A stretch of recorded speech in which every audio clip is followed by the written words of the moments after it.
Oke, kita mulai soal yang pertama. Yang Ibu tanda ini adalah soal urutan dari soal Ibu ya.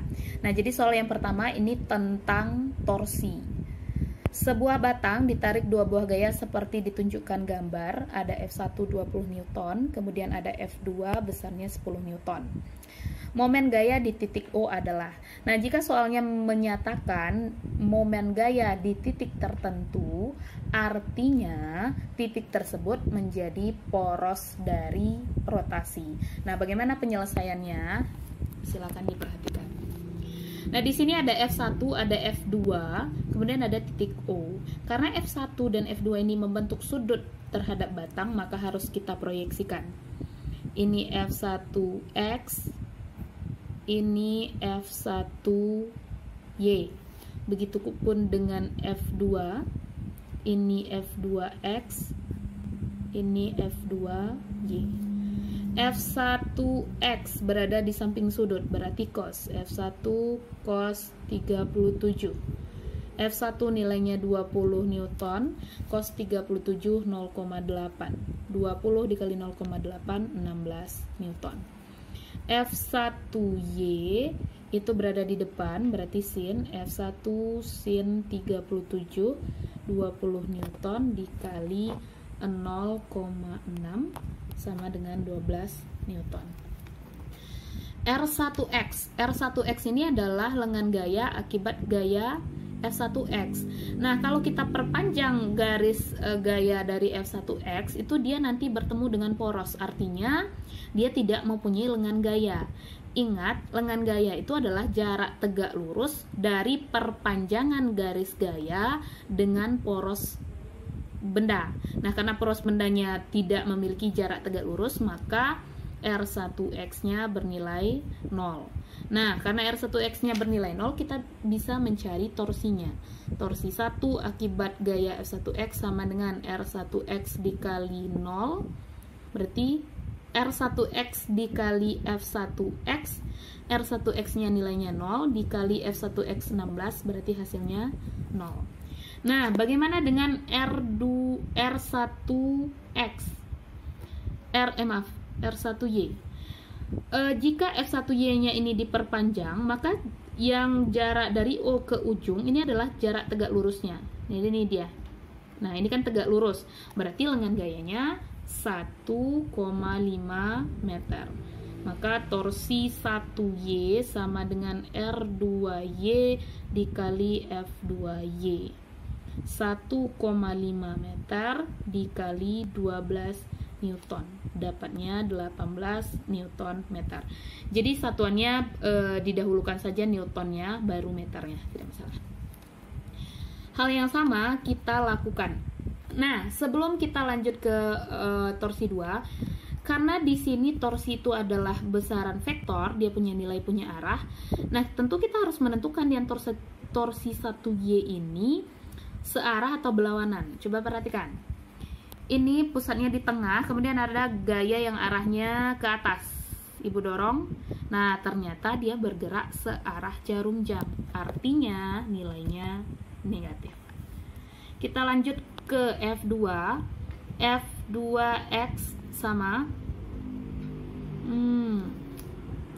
di sini ada sedikit kesalahan ya. Di sini harusnya Y karena sumbu Y, di sini X. F2X berada di samping sudut, berarti F2 cos 30, nilai F2 10 dikali cos 30 setengah akar 3, berarti hasilnya 5 akar 3. R2X sama dengan, nah F2X ini kalau diperpanjang tetap menemui titik poros, berarti R-nya juga 0. Maka torsi 2X hasilnya pasti 0. Kemudian F2Y berada di depan sudut, berarti F2 sin. Nah, sudutnya 30, nilai F2-nya 10 dikali sin 30 setengah, berarti 5. Kemudian R2Y. Nah, jika gaya F2-nya ini kita perpanjang, berarti ini adalah jarak tegak lurusnya. Nah, berarti R2-nya 1,5 meter. Torsi 2Y sama dengan R2Y dikali F2Y. R2Y 1,5 meter dikali F2Y 5 Newton.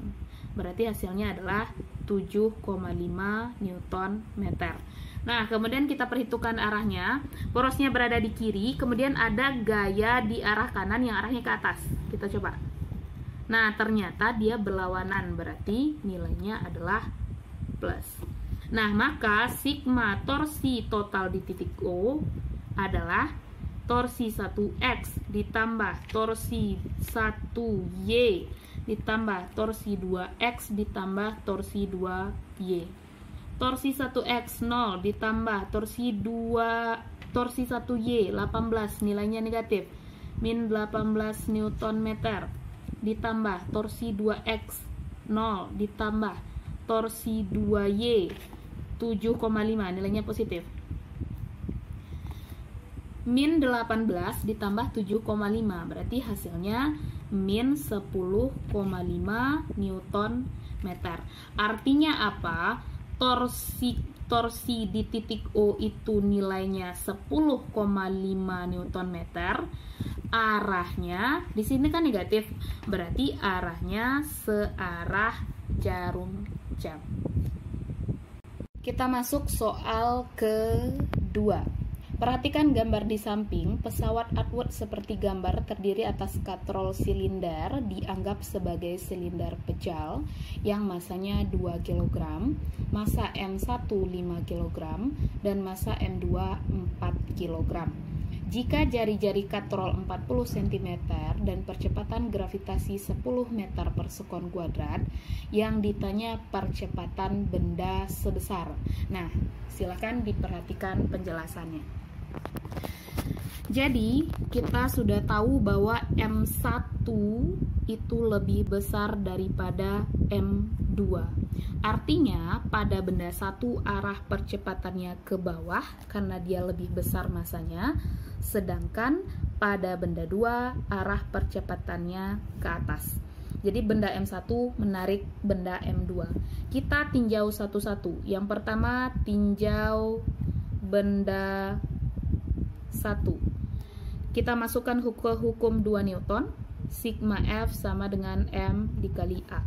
Nah, setiap benda yang bermassa pasti dia memiliki gaya berat. Karena di sini benda 1, maka di sini W1, kemudian di sini W2. Nah, yang searah dengan percepatan itu W1. A arahnya ke bawah, W1 arahnya ke bawah.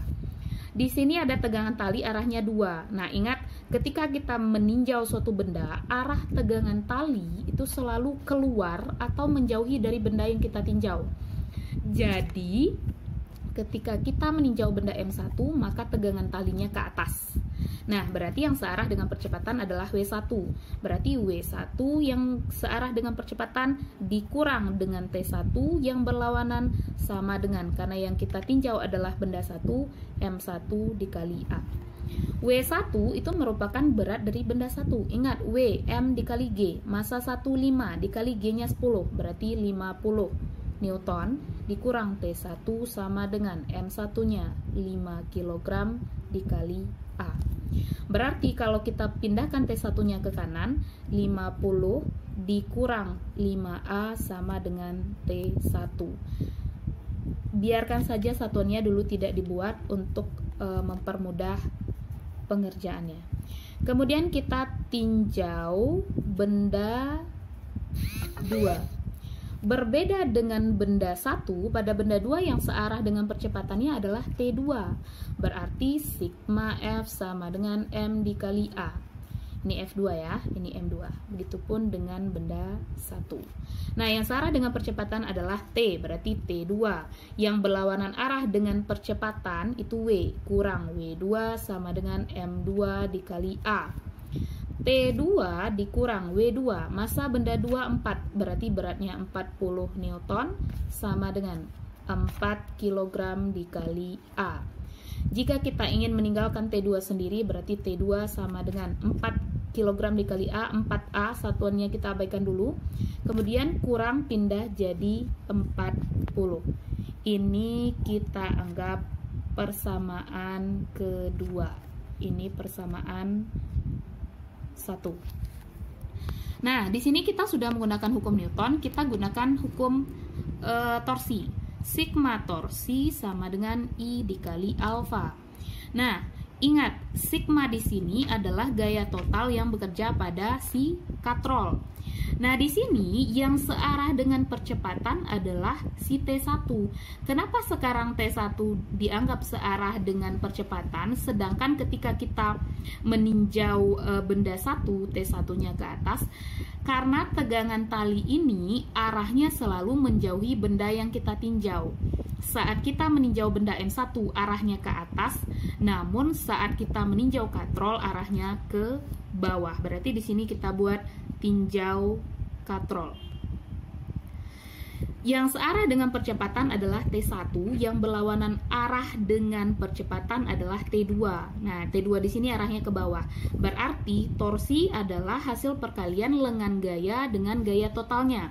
Lengan gayanya tentu sama dengan jari-jari si katrol, berarti R dikali searah dengan percepatan T1 positif.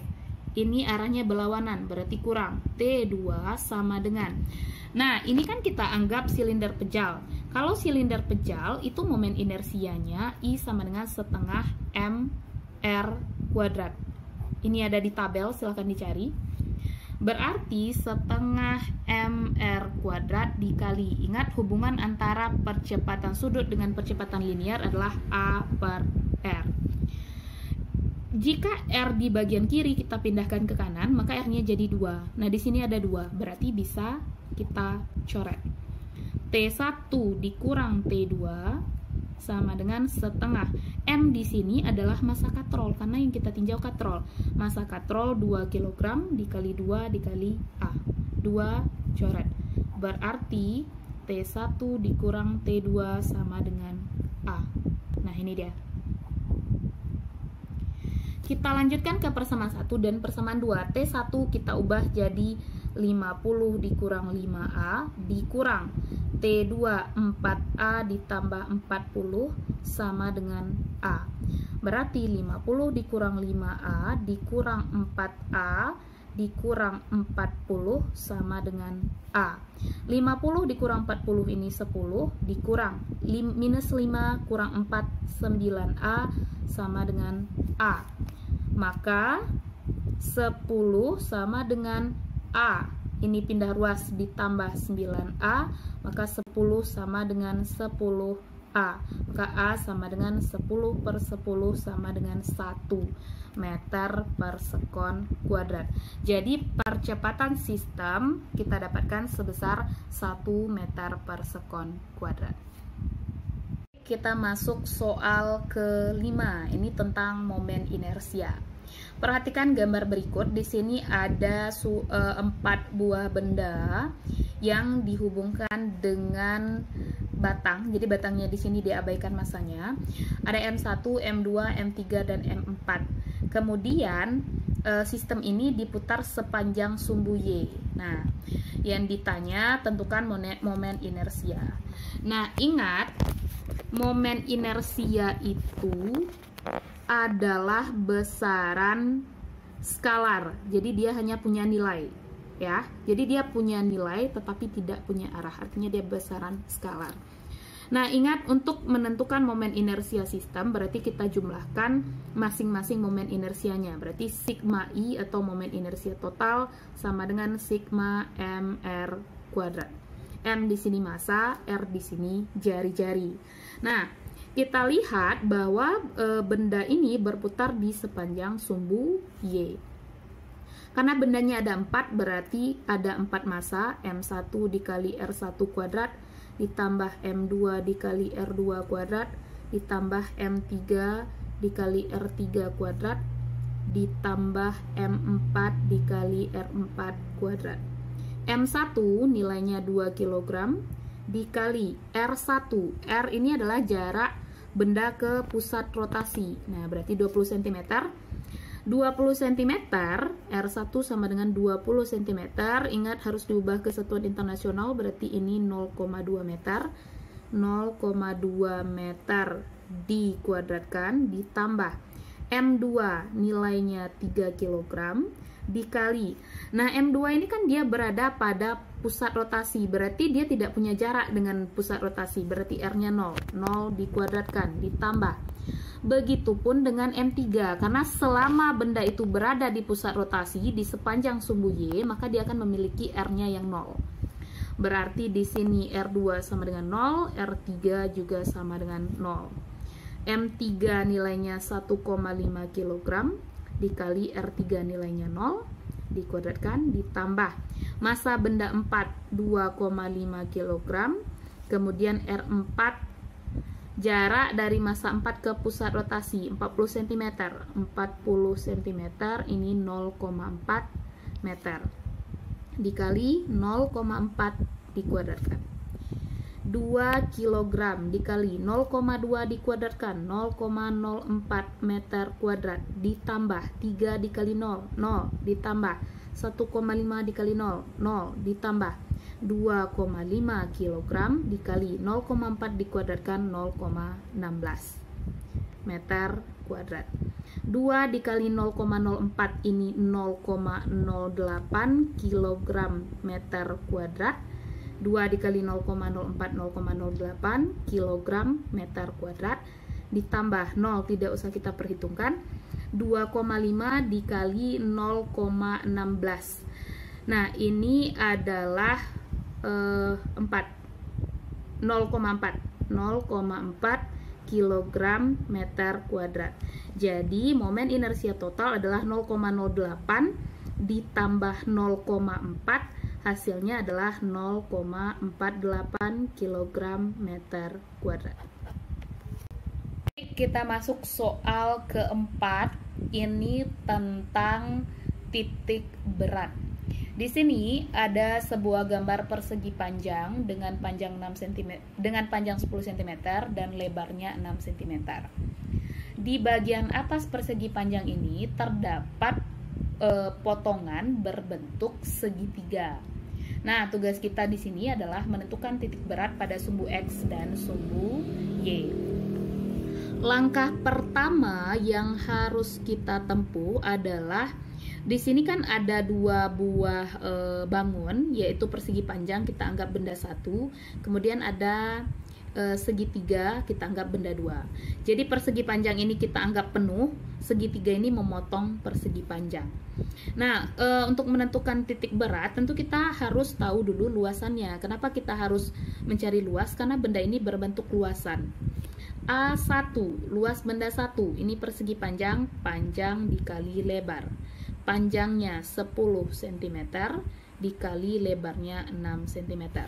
Maka luasnya adalah 60 cm persegi. Benda 2 ini berbentuk berbentuk segitiga. Maka luasnya adalah setengah alas dikali tinggi. Nah, alas segitiga di sini sama dengan lebar si persegi panjang. Setengah dikali 6 cm dikali tingginya 3 cm. Maka luasnya adalah 3 dikali 3, 9 cm persegi.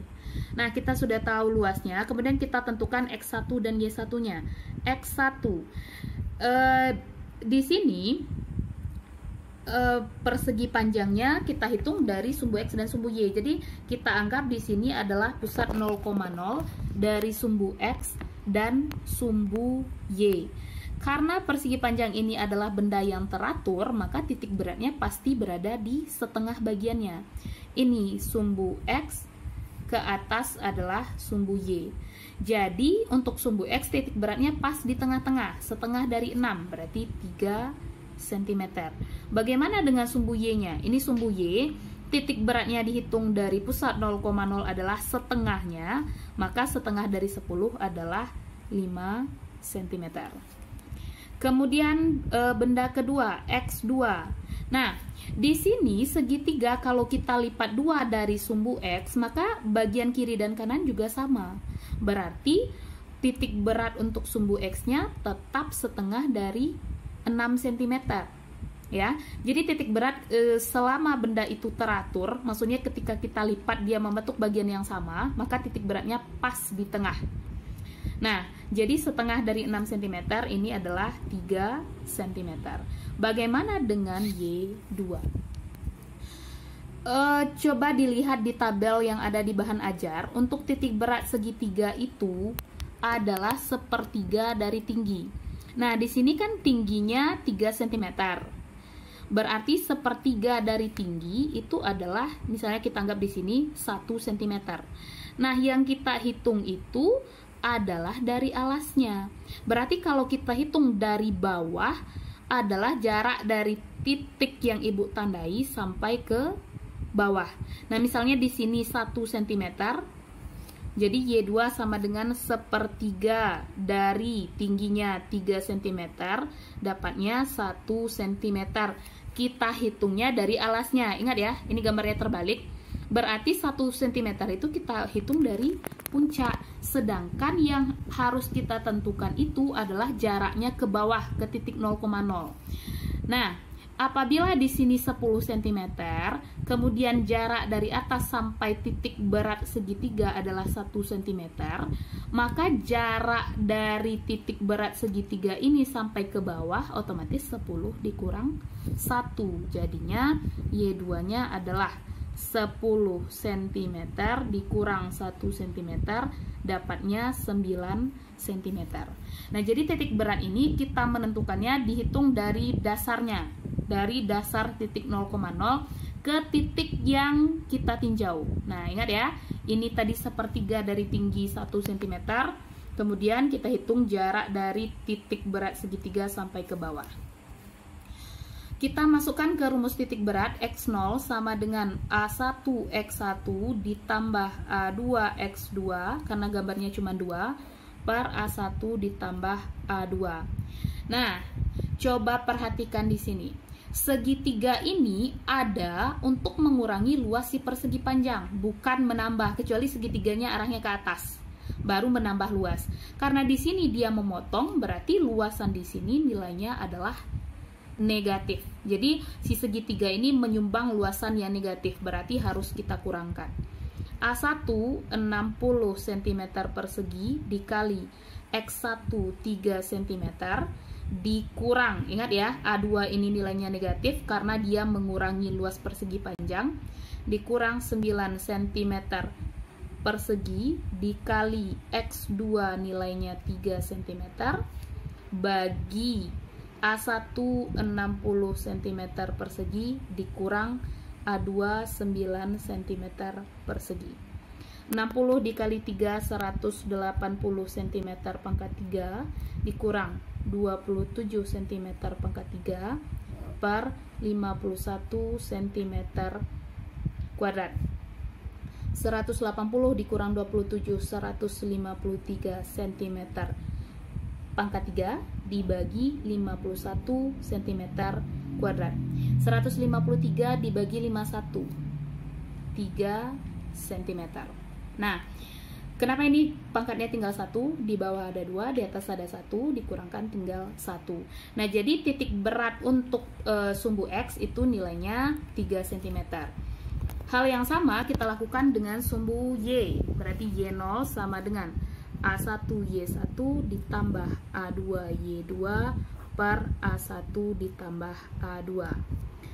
60 cm persegi dikali 5 cm dikurang, tetap sama ya, 9 cm persegi dikali Y2 9 cm per 60 cm persegi dikurang A2 9 cm persegi, sama. 6 kali 5 30 300 cm kubik dikurang 81 cm kubik per 51 cm persegi. 300 dikurang 81 219 dibagi 51 cm.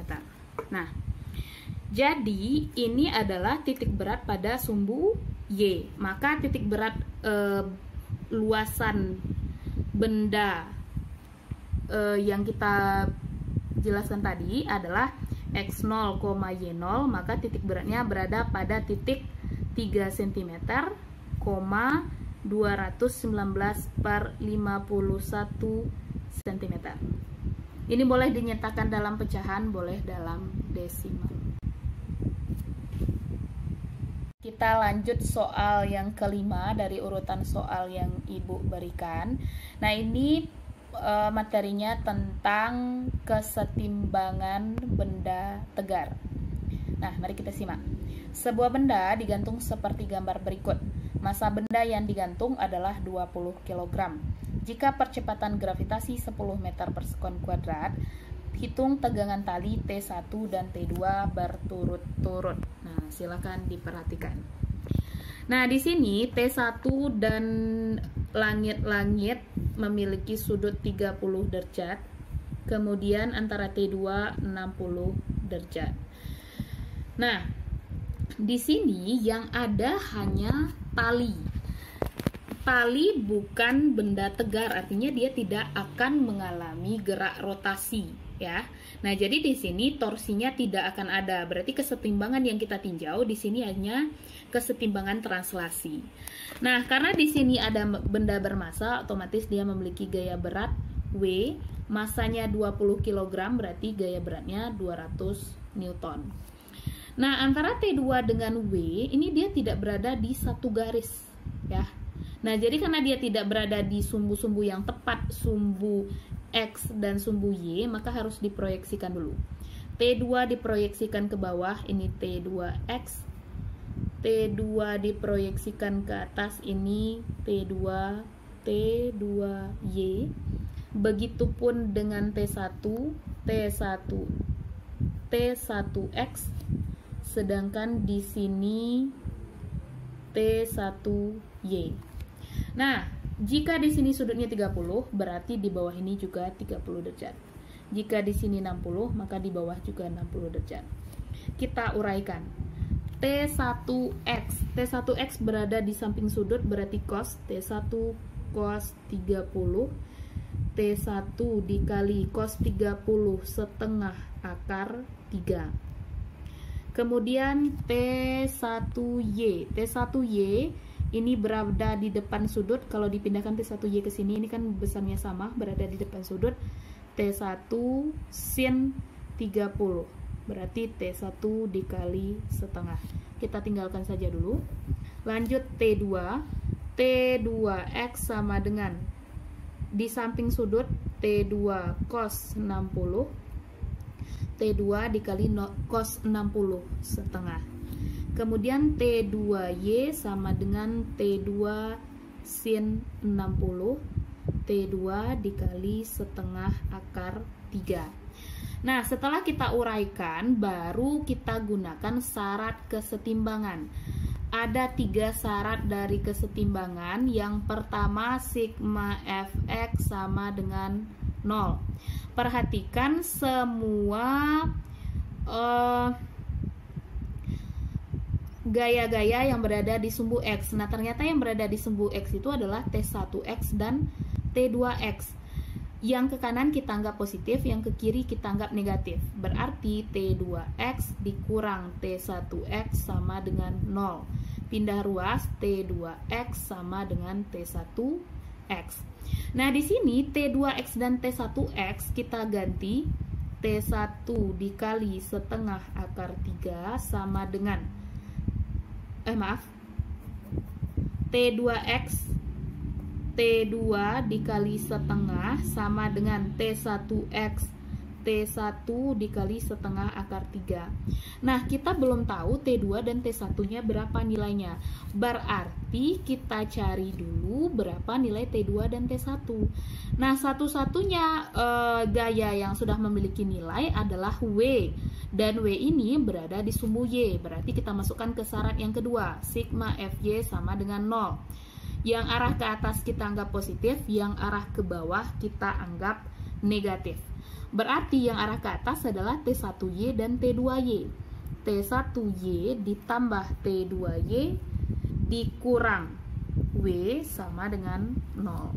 T1Y nilainya T1 dikali setengah, T1 dikali setengah, ditambah T2Y nilainya T2 dikali setengah akar 3, dikurang W nilainya 200 sama dengan 0. Nah, T1 dikali setengah ditambah T2 dikali setengah akar 3 sama dengan 200. 200-nya pindah ruas jadi positif. Nah, di sini kan ada dua buah persamaan. Misalnya kita anggap persamaan pada Fx dan persamaan pada Fy. Mungkin ada pertanyaan, kenapa hanya sampai sigma Fy? Kita tidak masukkan sigma torsi sama dengan 0. Nah, sigma torsi sama dengan 0, torsi ini kita pertimbangkan ketika ada benda tegar. Sementara di sini benda tegarnya tidak ada, karena yang ada hanya tali yang masanya bisa kita abaikan. Jadi, untuk khusus kesetimbangan pada tali, itu sampai sigma F saja. Nah, di sini T2 sama dengan dikali setengah sama dengan T1 dikali setengah akar 3. Ini sama-sama setengah. Nah, maka T2 sama dengan T1 akar 3. Nah, persamaan ini disubstitusikan ke persamaan yang kita dapatkan dari sigma Fy. Kita tulis lagi T1 dikali setengah ditambah T2 di sini kan sama dengan T1 akar 3. T1 akar 3 ini pengganti T2 dikali setengah akar 3 sama dengan 200. Berarti T1 dikali setengah ditambah T1 dikali akar 3 dikali akar 3, 3 per 2 sama dengan 200. Setengah T1 ditambah 3 per 2 T1. Penyebutnya sudah sama, berarti 4 per 2 T1 sama dengan 200. 4 dibagi 2, 2, berarti 2 T1 sama dengan 200, maka T1 sama dengan 200 per 2, 100. Satuannya jangan lupa. Nah, karena kita sudah dapat T1, tinggal kita cari T2 dengan memasukkan ke persamaan tadi. Maka T2 sama dengan T1 akar 3 sama dengan 100 akar 3 Newton.